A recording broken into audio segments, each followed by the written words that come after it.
কড়া নিরাপত্তায় শুরু উচ্চ মাধ্যমিক।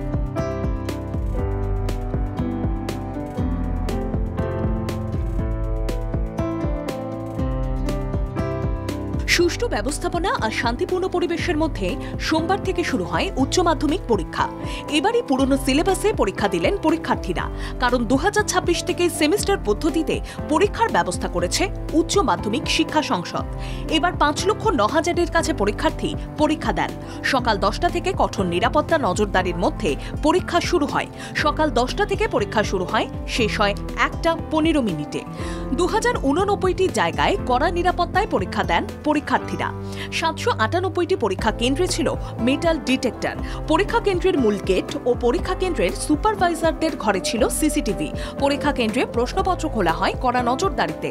প্রথম ভাষার পরীক্ষার প্রশ্নপত্রের মতোই পরীক্ষা কেন্দ্রের সুষ্ঠু ব্যবস্থাপনা নিয়ে সন্তোষ প্রকাশ করেন পরীক্ষার্থীরা। সেমিস্টার পদ্ধতি চালুর আগে এ বছরই পুরনো সিলেবাসে পরীক্ষা। প্রশাসনের সুষ্ঠু ব্যবস্থাপনা দেখে খুশি পরীক্ষার্থী থেকে অভিভাবক। পরীক্ষা কেন্দ্রে মোবাইল ফোন বা বৈদ্যুতিন যন্ত্র নিয়ে যাওয়া নিষিদ্ধ করে প্রশাসন। পরীক্ষা কেন্দ্রে বৈদ্যুতিন যন্ত্র নিয়ে ধরা পড়লে পরীক্ষা বাতিল। উচ্চ মাধ্যমিক শিক্ষা সংসদের কড়া বার্তার পরই সতর্ক পরীক্ষার্থীরা। 90% শারীরিক প্রতিকূলতাকে সঙ্গী করেও মাধ্যমিকের পর এবার উচ্চ মাধ্যমিক পরীক্ষা দেন দুই প্রতিবন্ধী উচ্চ মাধ্যমিক পরীক্ষার্থী। শান্তিপুর ব্লকের বাগআঁচড়া এলাকার বাসিন্দা শ্যামল মল্লিক, তিনি পেশায় টোটো চালক। স্ত্রী রেখা মল্লিক সংসারের কাজ সামলান।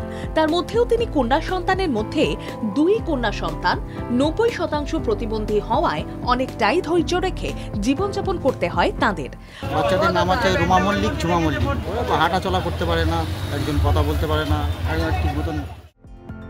হাতির হামলায় যাতে পড়ুয়াদের অপ্রীতিকর পরিস্থিতির মুখে না পড়তে হয়, তার জন্য বিশেষ গাড়ি দেয় প্রশাসন। এতে স্বস্তি পান পরীক্ষার্থী ও অভিভাবকরা। মাধ্যমিকের সময় তো গাড়ি দিয়েছিল, উচ্চ মাধ্যমিকের সময় তো গাড়ি দিয়েছে।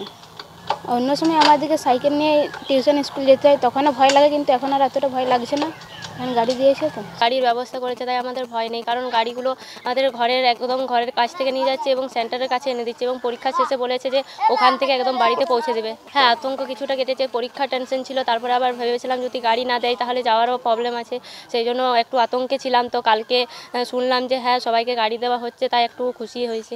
সার্বিকভাবে পরীক্ষা সুষ্ঠু ও নির্বিঘ্নে হওয়ায় মোটের উপর সব অংশের ছাত্রছাত্রীরাই বেশ সন্তুষ্ট, তা বলাই যায়। ব্যুরো রিপোর্ট, বাংলা জাগো।